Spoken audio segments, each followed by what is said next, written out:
Naomi, at patikim pa lang po yun mga kapatid. At sa oras na ito ay binibigay ko na po ang pagkakataon sa mga ngaral sa gabing ito. Sabihin po natin, God bless you, Brother Judah. God bless you, Brother Judah.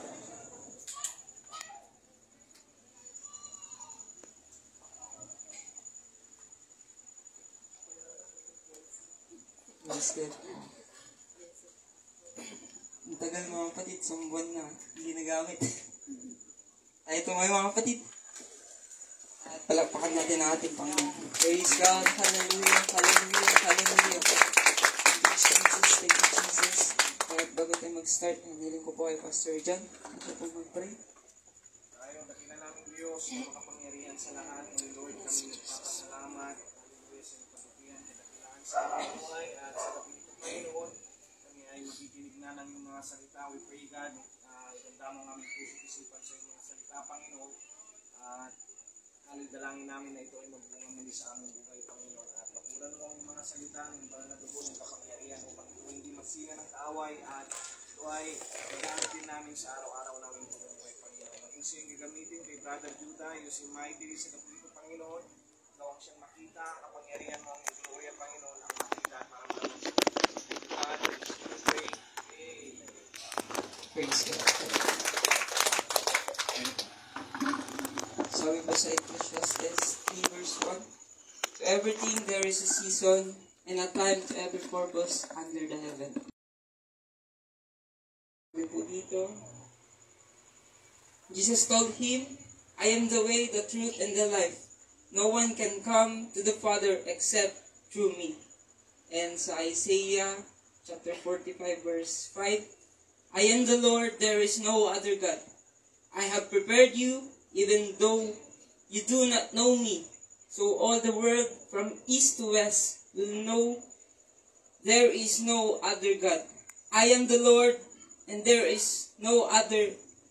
And I am the one who creates the light and makes darkness. I am the one who sends good times and bad times. I, the Lord, and the one who does these things. Open up, O heavens, and pour out righteousness. Let the earth open wide so salvation and righteousness can sprout up together. I, the Lord, created them. At pinamagakan ko po ito na, let's do it while there is a chance. At tayo na yung umupo mga kapatid. Gawin na natin mga kapatid habang may pagkakataon pa. Kailan tayo magsisimba kapag hindi na natin may lakad ang ating mga paa? Kailan pa ba tayo makikinig pag hindi na makarinig yung ating mga tenga? Kailan pa ba tayo aaten o lalapit sa ating Panginoon kapag nasa banig na tayo ng karamdaman? Hindi mga kapatid. Gawin na natin habang may lakas pa tayo. Gawin na natin habang kaya pa natin pumunta sa church mga kapatid. Gawin na natin mga kapatid. Hallelujah. Sabi doon, to everything there is a season. Ang halaman mga kapatid, may panahon yan. May panahon na tutubo, may panahon na mamamatay. Ganon din ang mga puno mga kapatid. Hindi tumatagal ang buhay ng mga puno mga kapatid. Darating din yung time, mawawala din yung mga puno na yan mga kapatid. Ganon din po ang mga hayop sa ating mga kapaligiran. Pati pagkain, may expiration mga kapatid. Pati ang pakiramdam ng isang tao, marahil ngayon masaya ka, marahil ngayon malungkot ka, pero lilipas din yan mga kapatid. Hindi magtatagal yung pakiramdam na yan at yung sitwasyon na sa mga oras na to is nagdadalamhati tayo. May mga kirot, may mga sakit na nararamdaman yung ating mga puso dahil nawala yung ating kapatid, mga kapatid. Dahil andun mga kapatid yung sakit at kirot, pero gusto kong sabihin sa inyo, lilipas at lilipas din yan. It will come to pass mga kapatid. Hindi magtatagal yung nararamdaman mong sakit mga kapatid dahil may Diyos tayo na buhay na kayang pagilingin yung puso na nararamdaman mo sa mga oras na ito mga kapatid. Kung titingnan natin yung buhay ni lahat ng mayroon sa kanya, binigyan niya lahat mga kapatid. Kung titingnan natin, may mga problema siya, may mga pagsubok siya.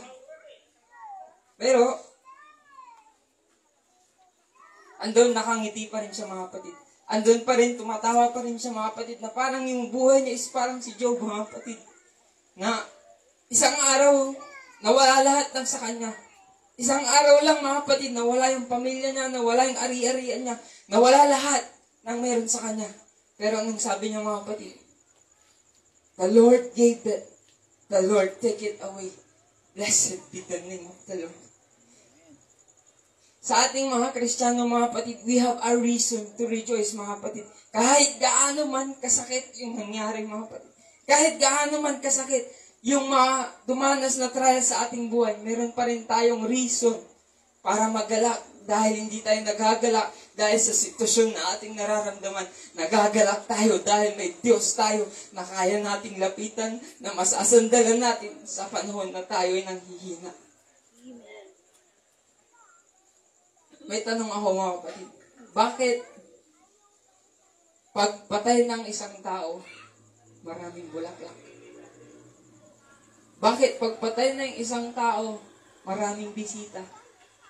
Bakit pagpatay ng isang tao, maraming kwentuhan, maraming nagkakape mga kapatid? They start a conversation. Bakit mga kapatid? Pero nung panahon na buhay pa sila, kahit isang bulaklak, wala silang natatanggap. Kahit isang bisita, bihira lang sila maka-encounter nun mga kapatid. Kahit tanungin mo lang sila, kamustahin mo lang sila, bihira mga kapatid. Bakit? Dahil mararamdaman lang natin yung halaga ng isang tao, na isang bagay, pag wala na ito. Hihintayin ba natin mga kapatid na mawala ang presensya ng ating Panginoon? Saka lang tayo lalapit sa Kanya. Saka lang tayo hahanapin yung presensya ng ating Panginoon. Gusto kong sabihin sa inyo mga kapatid na bawat araw-araw ng ating mga buhay mga kapatid, ang Diyos binibigyan kanya ng bulaklak. Sinasabi niya na mahal ka niya. Sinasabi niya na nandito lang siya para sa'yo. Binibisita ka niya araw-araw mga kapatid. Pero ang sagot natin, pasensya na Lord, may trabaho ako. Pasensya na Lord, may ginagawa ako. Pasensya na Lord, may pupuntahan ako. Minsan, hindi natin pinagbibigyan ng ating Panginoon. Pero nung time na nasa banig ka na ng karamdaman, nandun ka na sa ospital, saka mo lang maaalala yung pagmamahal ng Diyos. Saka mo lang maaalala na may kapag worse na yung senaryo sa buhay mo. Hindi dapat ganun, mga kapatid. Hindi dapat ganun ang ating turing sa ating Panginoon. Dahil ang ating Diyos, nagkatawang tao, mga kapatid. Nung time na nagkasala si Lucifer, inatsipwera lang ng Diyos. Hindi siya nag-effort para pabalikin si Lucifer, mga kapatid. Pero nung time na nagkasala si Eva at Adan, mga kapatid, gumawa ang effort ng Diyos para ibalik ang dating disenyo ng tao, yung dating relasyon ng tao sa ating Panginoon. Pero gusto kong sabihin sa inyo mga kapatid, ang tao, napakayabang mga kapatid. Ang tao, sobrang ma-pride mga kapatid. Kung titignan natin in the time of Adam and Eve, dahil nga, sabi ng Diyos, huwag mong kakainin yung bunga na yan. Pero anong ginawa nila mga kapatid? Kinain pa rin nila yung bunga na yun. At dahil nga, ang akala nila, kaya nilang isolve yung problema na yun, anong ginawa nila? Instead na lumapit sa Panginoon, nagtago sila. Naghanap sila ng pantakip sa kanilang mga katawan, mga kapatid. Minsan ganun tayo mga kapatid. Hanggat may paraan tayo, hindi tayo lalapit sa ating Panginoon. Hanggat kaya natin gawa ng paraan, hindi tayo lalapit sa ating Panginoon.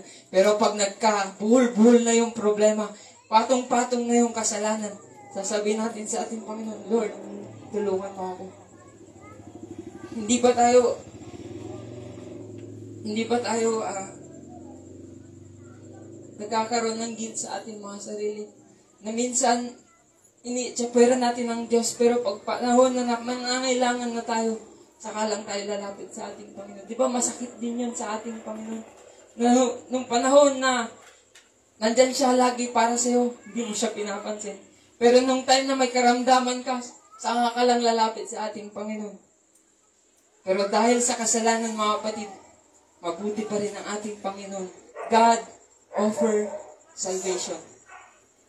At nung nag-offer ang Diyos ng salvation, hindi ito patungkol sa religion. Dahil religion ang nagpapako kay Kristo. Dahil religion ang nagsabing ipako si Kristo, mga kapatid. Gusto kong sabihin sa inyo, ang salvation, ibalik yung relasyon natin sa ating Panginoon. Kung titignan natin, sabi doon, relationship. Ship, mga kapatid. Ibig sabihin, barko. Minsan may mga pagsubok tayo na parang hinahampas tayo ng problema. Napakalaking alon na hinahampas tayo, mga kapatid, ng patong-patong na problema at pagsubok. Pero kung may relasyon ka sa Diyos, mga kapatid, hindi mawawala yung pananampalataya mo sa ating Panginoon. Dahil yung relasyon sa ating Panginoon, yun yung nagiging refuge natin, nagiging place of security, nagiging place of safety, mga kapatid. At doon tayo nagkakaroon ng kapayapaan, mga kapatid. Yung relasyon natin sa ating Panginoon, kahit gaano man kakayaman, mga kapatid, hindi yan kayang pantayan ng relasyon natin sa ating Panginoon. Dahil ang relasyon natin sa ating Panginoon ay mas malawak pa sa kayamanan sa mundong ito. Ang relasyon natin sa ating Panginoon, kaya kanyang pagpahingahin kahit hindi maganda yung bahay mo. Kaya kanyang bigyan ng kapayapaan kahit hindi ka gumagamit ng pleasures ng mundong ito. Kaya kanyang bigyan ng kagalingan kahit yung mga bagay na karamdaman na natatango natin ay hindi kayang solusyonan ng mga doktor. Kayang gawin yan ng ating Panginoon. And ang tanong, mga kapatid, is, paano ba natin magkakaroon ng relasyon sa ating Panginoon? Paano ba natin i-acquire yung relationship natin sa ating Panginoon? Sabi sa 2 Chronicles chapter 7 verse 14, if my people which are called by my name. Sabi doon, if, conditional, mga kapatid, hindi ka pinipilit ng ating Panginoon. Hindi pinipilit ng Diyos na magkaroon ka ng relasyon sa ating Panginoon.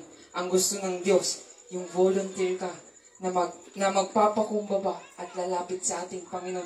Hindi namimilit ang Diyos na kung sino ang taong gustong pumunta ng langit, mga kapatid.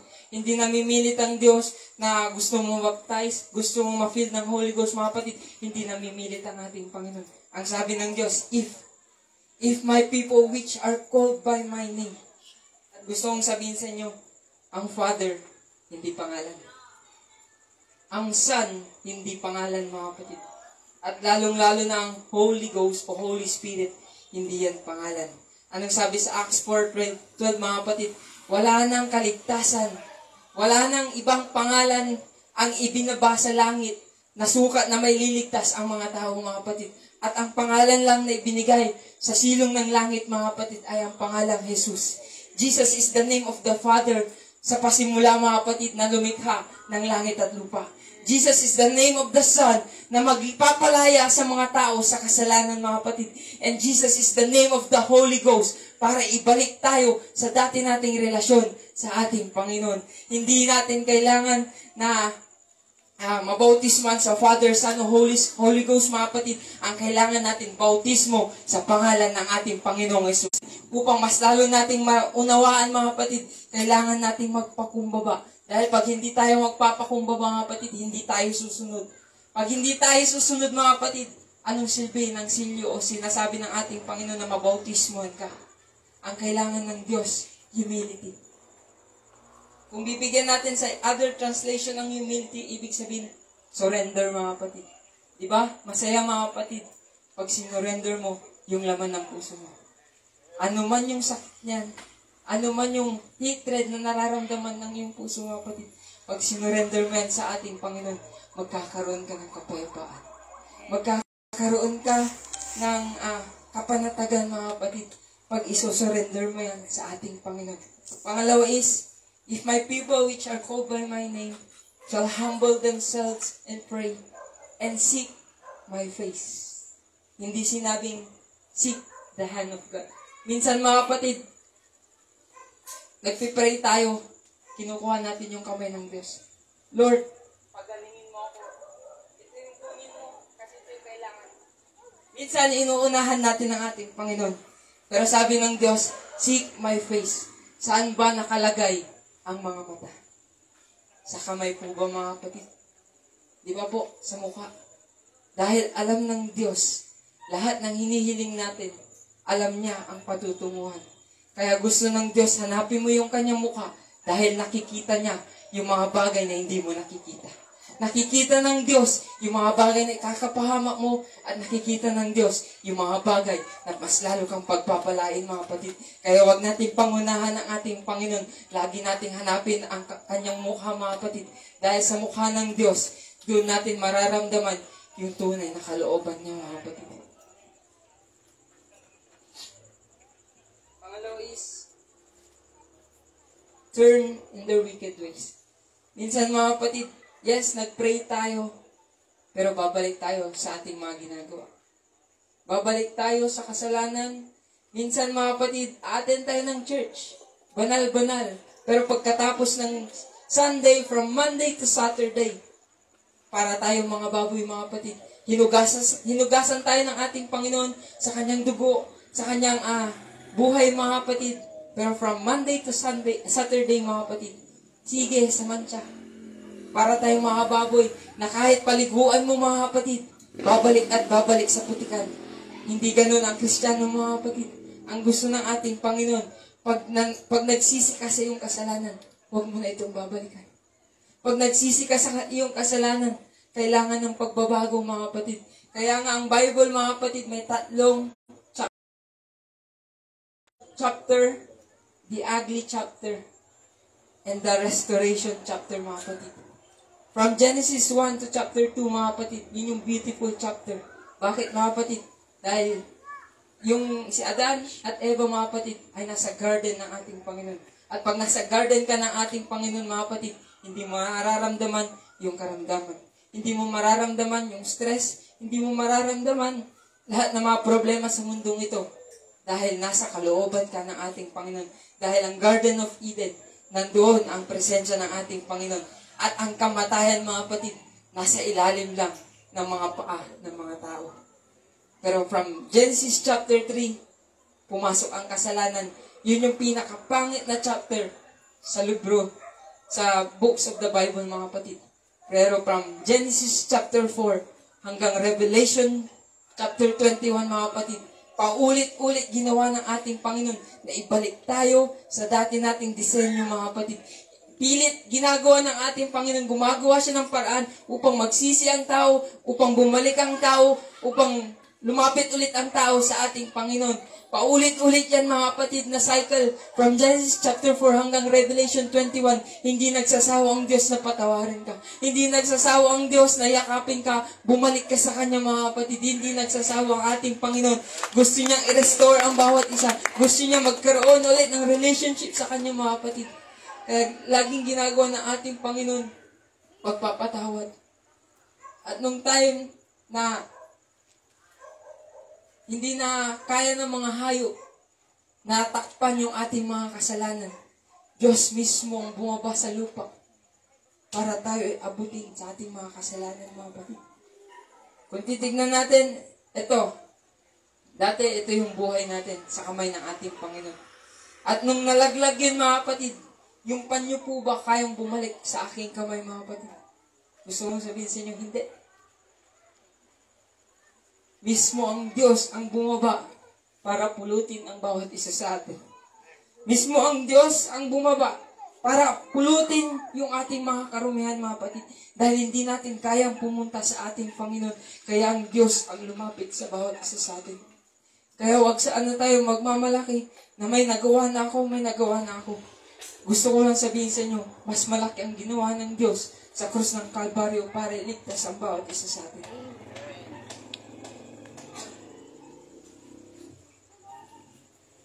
At dahil nga, if my people which are called by my name shall humble themselves and pray and seek my face and turn in their wicked ways. Pag nagawa natin lahat yun, mga kapatid, and I will forgive their sins and I will heal their land, mga kapatid. Kung titignan natin, babasahin natin ang Old Testament. Pag may karamdaman ng mga Hudyo, hindi sila sa doktor lumalapit. Anong ginagawa nila? Nagsisisi sila sa kanilang mga kasalanan. Dahil sa pasimula ng Biblia, mga kapatid, sa chapter 3, nagsimula ang karamdaman nung nagsimula ang kasalanan. Ganun din sa tao, mga kapatid. Pag nagsisi ka, mga kapatid, nilapit mo yan sa ating Panginoon. Kahit hindi mo na kailangan magpa-check sa doktor, mga kapatid. Sapat na ang diagnosis ng ating Panginoon upang ikaw ay gumaling. At dahil nga bumaba ang Diyos para iligtas ang bawat isa sa atin, yan yung patunay na mahal tayo ng ating Panginoon. Ang sabi niya sa familiar verse, mga kapatid, John 3:16, "For God so loved the world that He gave His only Son, that whoso believeth on Him should not perish." Stop tayo doon, mga kapatid. That whoso believeth on Him. Hindi niya sinabing that whoso believeth shall believe. Thou shall believe it on Him should not perish but have everlasting life. Pero kung aayusin natin ang sinasabi ng mundo, that should believe. Ibig sabihin, maniwala ka lang, maliligtas ka na. Hindi, mga kapatid. Sabi na doon, that should believe on Him. Ano yung tinutukoy na Him doon, mga kapatid? The only begotten Son. Sino yung only begotten Son na yun, mga kapatid? Kung babasahin natin yung John chapter 3, may isang matalinong tao ang lumapit sa ating Panginoon sa kalagitnaan ng gabi. Bakit siya pumunta ng kalagitnaan ng gabi? Pwede naman bumisita ng umaga, mga kapatid. Dahil natatakot siya na pagpiestahan siya ng mga kapwa niya, mga Pharisees, mga kapatid. At ang pangalan nito is Nicodemus. At ang sabi niya sa ating Panginoon, Rabbi. Ibig sabihin, guro. Ino-honor niya si Jesus, mga kapatid. Na alam niya sa sarili niya na mas mataas si Jesu Kristo sa kanya, mga kapatid. Gusto ko lang sabihin sa inyo, maabot mo man ang tugatog ng tagumpay, mga kapatid. Ang pinakamataas o highest peak na kayang abutin ng tao ay paanan lang ng ating Panginoon. Ang pinakamataas lang na kayang abutin ng tao ay ang paanan lang ng ating Panginoon. Dahil pag yan lumagpas ka, mga kapatid, magkakaroon ka na ng kasalanan. Dahil ang Diyos ay hindi, sabi niya sa kahit sinong tao, hindi pwedeng lumamang sa ating Panginoon. Ganun ang ating Panginoon, mga kapatid. At dahil nga doon, sabi niya doon, paano ako maliligtas, sabi ni Nicodemus. At sabi ng ating Panginoon sa kanya, kailangan mong may panganak sa tubig at sa spirito, mga kapatid. Ngayon, tatanungin ko kayo, kailangan lang ba maniwala para maligtas? Ang sabi doon, kailangan mong maniwala sa bigaten Son. At sinabi ng bigaten Son, mga kapatid, kailangan mong ipanganak sa tubig at sa spirito. Kailangan mong mabaptismuhan sa spirito, ay sa tubig, mga kapatid, at sa spirito ng ating Panginoon. Dahil yun lang yung magiging passageway para makakyat tayo sa langit. Gusto ko lang sabihin sa inyo, mga kapatid, lahat ng tao gustong pumunta ng langit. Pero sa church na napakalapit, ayaw nilang pumunta. Dahil ang kanilang mga reasons, mga kapatid, may trabaho sila. What if, mga kapatid, bumalik yung pandemic, mga kapatid? Siguro ang church puno na naman. What if dumating ulit yung mga sinasabi nila na the big one, mga kapatid? Siguro ang church puno na naman, mga kapatid. Dahil nakakaalala lang ang tao kapag may sakuna. Nakakaalala lang ang tao pag may mga problema. Kung titignan natin, mga kapatid, at malapit na matapos, mga kapatid, kung titignan natin yung buhay ni Tita Virgie, mga kapatid, sa lahat ng Bible studies, tuwang-tuwa siya, mga kapatid. Magturo man siya sa bata, magturo man siya sa nanay, tuwang-tuwa siya, mga kapatid. At yun yung nagustuhan ko sa aking tita, mga kapatid, na kahit may pinagdadaanan siya, andun pa rin yung kagalakan niya na maglingkod sa ating Panginoon. At kung i-relate natin sa Bible, para siyang si Paul, mga kapatid, na meron siyang thorn of the flesh, nararamdaman niya na yung karamdaman niya. Pero, andun pa rin yung pagpapagal niya na magpagamit sa ating Panginoon. Andun pa rin yung pagpapagal niya na makatulong pa rin sa gawain ng ating Panginoon. Kung tatanungin ko kayo, sinong pipiliin niyo? Si Methuselah ba o si Paul, mga kapatid? Kung papapiliin ako, mga kapatid, mas pipiliin ko yung buhay ni Paul kaysa kay Methuselah. Dahil si Methuselah, mga kapatid, nabuhay siya ng 969 years. Pero ni isa, walang nabanggit na ginamit siya ng ating Panginoon. Aanhin mo ang pinakamahabang buhay, mga kapatid, kung hindi mo kilala yung Diyos na nagbigay sa iyo ng buhay. Aanhin mo yung napakahabang buhay, mga kapatid, kung hindi mo kilala yung Diyos na nagbigay sa iyo ng buhay na yan, mga kapatid. Kaya, kung kalooban ng ating Panginoon. Kaya lahat ng paburi sa Diyos lang, mga kapatid.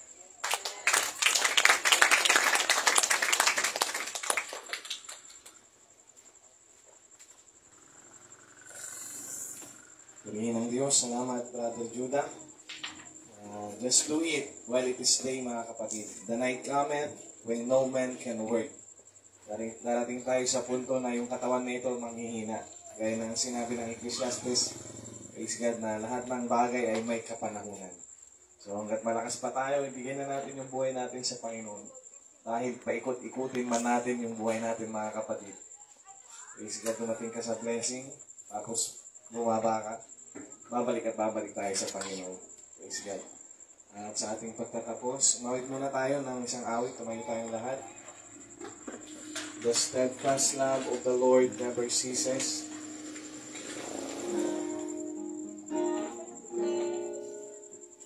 The steadfast love of the Lord never ceases. His mercies never come to an end. They are new every morning. New every morning. Great is thy faithfulness, O Lord. Great is thy faithfulness. The steadfast love. The steadfast love of the Lord never ceases. His mercies never come to an end. They are new every morning. New every morning. Great is thy faithfulness, O Lord.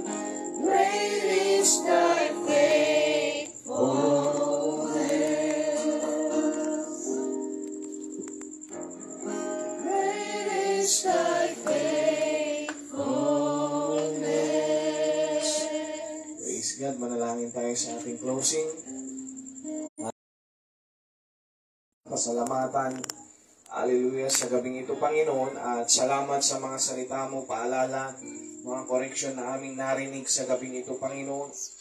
Hallelujah, patuloy mong ipaalala ang mga bagay na ito, O Diyos, sa aming buhay, sa araw-araw naming pamumuhay, Panginoon, at maging sa iyong ginamit kay Brother Judah, patuloy mo siyang gamitin, mahitili sa iyong ubasan, Panginoon, saan man siya lugar, mangaral, Panginoon, ang anointing ipatuloy na idaloy sa kanya, Panginoon, at dalangin din namin ang pagpapala, financially, materially, physically, spiritually, Panginoon, ay patuloy na ibuhos sa kanilang buhay, Panginoon. Hallelujah, sa po na kanyang pamilya, God, at maging sa mga mahal sa buhay ni Sister Virgie.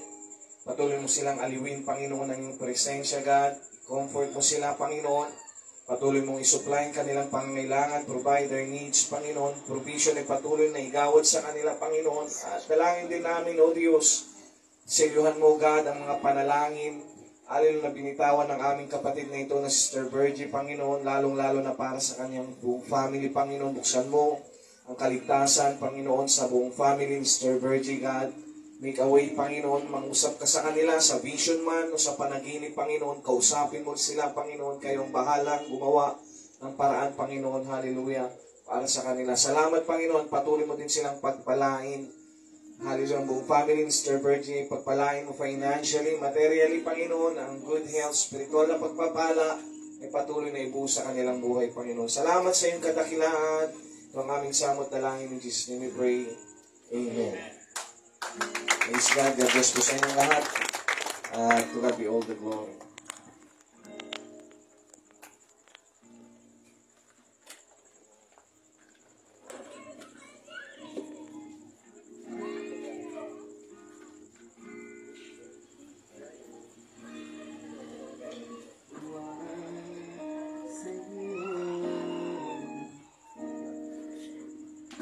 Ang nakasan ko'y nanggagaling sa'yo. Ako'y nagtitiwala sa'yo. Salita mo ang tanging sandigan ko.